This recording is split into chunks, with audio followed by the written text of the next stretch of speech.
இறையேசுவில் பிரியமான சகோதர சகோதரிகளே, நமது ஆண்டவர் இயேசு கிறிஸ்துவுடைய திருப்பெயரால் உங்களுக்கும் குடும்பத்தில் இருக்கிற அனைவருக்கும் அன்பும் சமாதானமும் மகிழ்ச்சியும் உண்டாவதாக.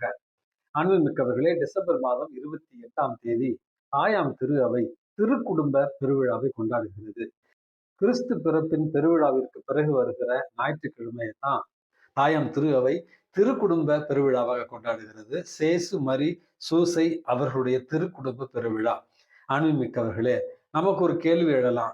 என்ன ஃபாதர், போன வாரம் தான் கிறிஸ்து பிறப்பு விழாவை கொண்டாடுறோம், இந்த வாரம் திருக்குடும்ப விழாவை கொண்டாடுறோமே, ஏன்? இதற்கு பின்னால இருக்கிற வரலாற்று பின்னணி என்ன என்று ஒரு சில பேர் கேட்கலாம். அன்புமிக்கவர்களே, இந்த விழாவை கத்தோலிக்க திரு அவை கிறிஸ்து பிறப்பு விழாவிற்கு பிறகு கொண்டாடுவதற்கு வரலாற்று பின்னணி இருக்கிறது. அதாவது முதல் உலகப் போர் 1914 1918 வரையில நடந்தது. அதற்கு பிறகு 1921 ஆண்டுதான் திருத்தந்தை 15ஆம் பெனடிக்ட் அவர்கள் தான் ஒரு சுற்றுமடல் வழியாக குடும்பங்களை புனிதத்துல வளர்த்தெடுக்க வேண்டிய ஒரு அவசியத்தை உணர்ந்து அந்த சுற்றுமடல் வாயிலாக இந்த திருவிழாவை கொண்டாடுவதற்காக கத்தோலிக்க திருவிழாவில அவர் வசதி செய்கிறார். அன்புமிக்கவர்களே, நான் சொன்ன முதல் உலகப் போர் 1914 வரையில நடந்தது. அந்த உலகப் போரினுடைய ஒரு விளைவாக உலகத்துல நாடுகள் அமைதியற்ற ஒரு சூழல்ல இருந்த ஒரு நேரம், குடும்பங்கள் சிதறுண்டு போயிருந்த ஒரு நேரம், குடும்பங்கள்ல கணவனை இழந்த ஒரு சோகத்தில் இருந்த ஒரு காலம், பல குடும்பங்களில இளம் பெண்களையும் இளம் ஆண்களையும் இழந்த ஒரு நேரம், அமைதியற்ற வன்முறைகள் நிறைந்த அந்த ஒரு கால சூழல்ல தான் குடும்பங்களில மதிப்பீடுகள் மாறிக்கொண்டிருந்த ஒரு காலம். கடவுள் நம்பிக்கையற்றவர்களாக, எதிர்நோக்கு அற்றவர்களாக, ஒரு உலகப்போக்கான ஒரு வாழ்க்கையை வாழ தொடங்கி இருந்தார்கள் அப்பொழுது இருந்த இளைஞர்களும் இளம்பெண்களும்.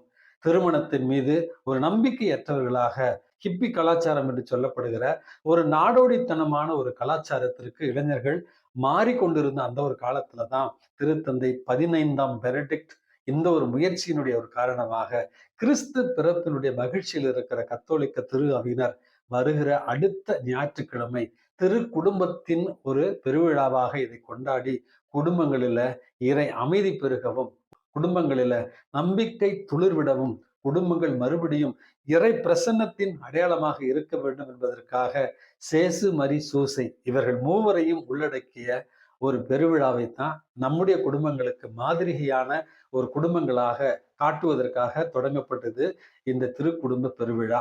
இப்போ உங்களுக்கு தெரிஞ்சிருக்கும் இந்த வரலாற்று பின்னணி ஏன், எதற்காக அப்படி என்று. இன்றைக்கு நமக்கு கொடுக்கப்பட்டிருக்கிற முதல் வாசகம் என்பது சீராக்கினுடைய ஞான நூலிலிருந்து கொடுக்கப்பட்டிருக்கிறது. அன்புமிக்கவர்களே, தாய் தந்தையரை மதித்தால், தாய் தந்தையரை மேன்மைப்படுத்தினால் என்ன நன்மைகள் கிடைக்கும் என்பதைத்தான் முதல் வாசகம் தெளிவாக சொல்லுகிறது. தாய் தந்தையரை மதிக்க வேண்டும். முதிர்ந்த அவர்களுடைய காலத்துல பல நேரங்களில நம்முடைய வயதான பெற்றோர்கள் குழந்தைகளாக மாறி போகிற ஒரு சூழல் ஏற்படும். அந்த நேரத்திலும் பொறுமையோடும் கவனத்தோடும் நம்முடைய பெற்றோரை மதிக்க வேண்டும், நம்முடைய பெற்றோரை மேன்மைப்படுத்த வேண்டும். அப்பொழுதுதான் நீங்கள் ஆசீர்வதிக்கப்படுவீர்கள் என்ற செய்தி தான் முதல் வாசகத்தில் கொடுக்கப்பட்டிருக்கிறது. இரண்டாவது வாசகம் திருத்தூதர் பவுல் கொலோசியருக்கு எழுதிய திருமுகத்திலிருந்து கொடுக்கப்பட்டிருக்கிறது. அதுல நாம் நமது ஆண்டவர் இயேசு கிறிஸ்து என்கிற மறை உடலினுடைய உறுப்புகள்.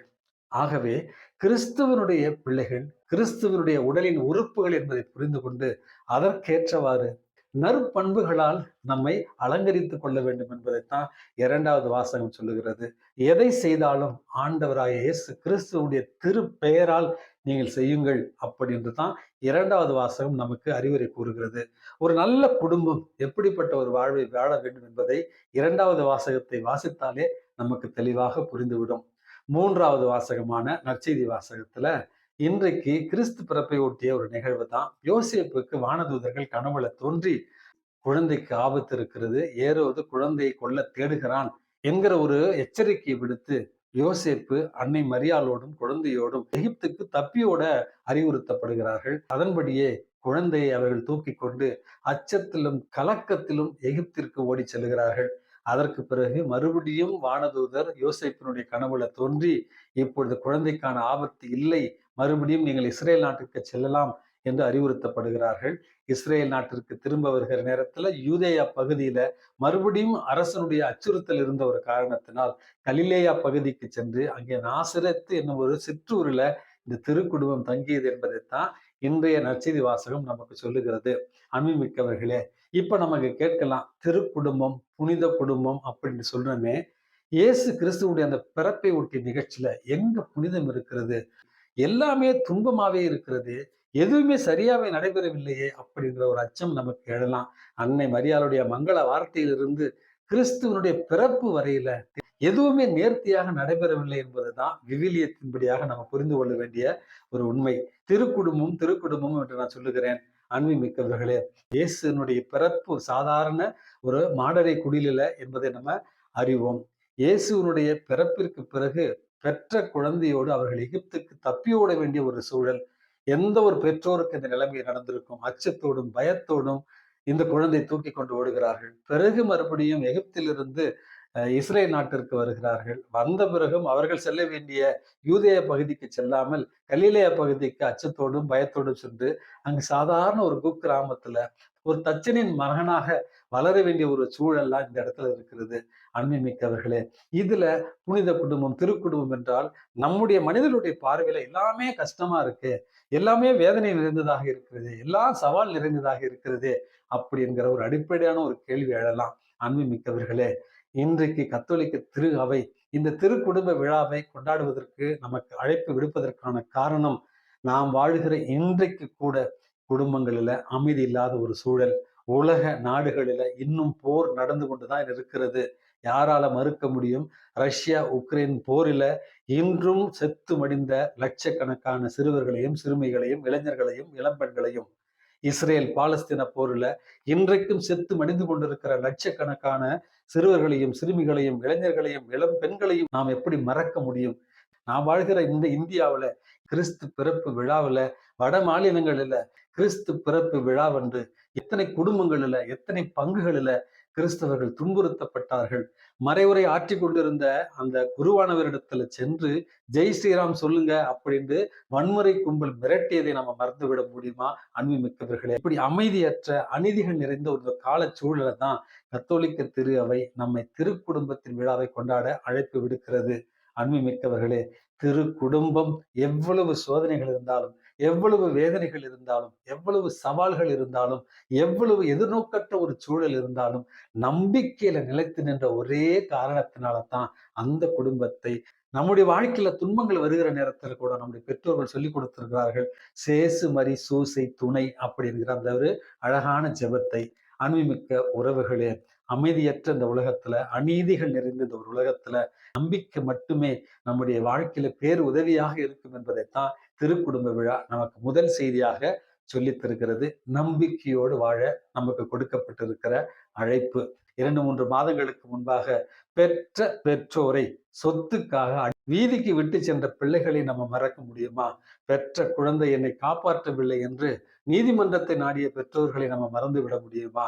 அன்பு மிக்கவர்களே, இன்றைக்கு உறவுகள் வாணிபமாக்கப்பட்ட ஒரு கால சூழல்ல மனிதர்களை பொருட்களாகவும் பொருட்களை மனிதர்களாகவும் பார்க்கக்கூடிய ஒரு கால சூழல்ல அன்பு விதைக்கப்பட வேண்டும் ஒவ்வொரு குடும்பத்திலும் அப்படி என்பதை உணர்த்துவதற்காகத்தான் சீராக்கின் ஞான நூலிலிருந்து கொடுக்கப்பட்ட வாசகம், பெற்றோரை உயர்த்து, பெற்றோரை மேன்மைப்படுத்து, பெற்றோரை பேணி வளர், நீ ஆசீர்வதிக்கப்படுவாய்.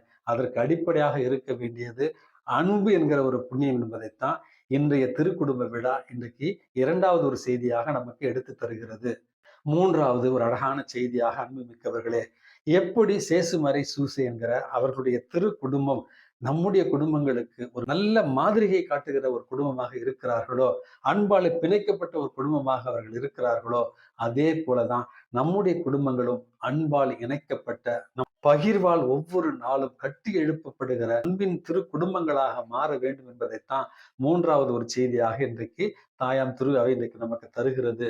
அன்புமிக்கவர்களே, நல்லொழுக்கம், நற்குணங்கள் மற்றும் அன்பின் பகிர்வின் வழியாக அன்பு செயல்கள் மூலமாக நம்முடைய குடும்பங்களை அன்பால் கட்டி எழுப்பதான் தாயாம் திரு அவை இன்றைக்கு நமக்கு அழைப்பு விடுக்கிறது. அன்புமிக்கவர்களே, ஒரு வீட்டை கட்டி முடிக்க வெறும் செங்கல் மட்டும் போதாது. ஒரு நல்ல ஆன்மீகத்துல வளர்ந்தெடுக்கக்கூடிய நல்ல குடும்பமாக அது மாற வேண்டும் என்றால் அந்த குடும்பங்களில இறைவன் மையப்படுத்தப்பட வேண்டும். அந்த குடும்பங்கள்ல அன்பு பகிரப்பட வேண்டும்.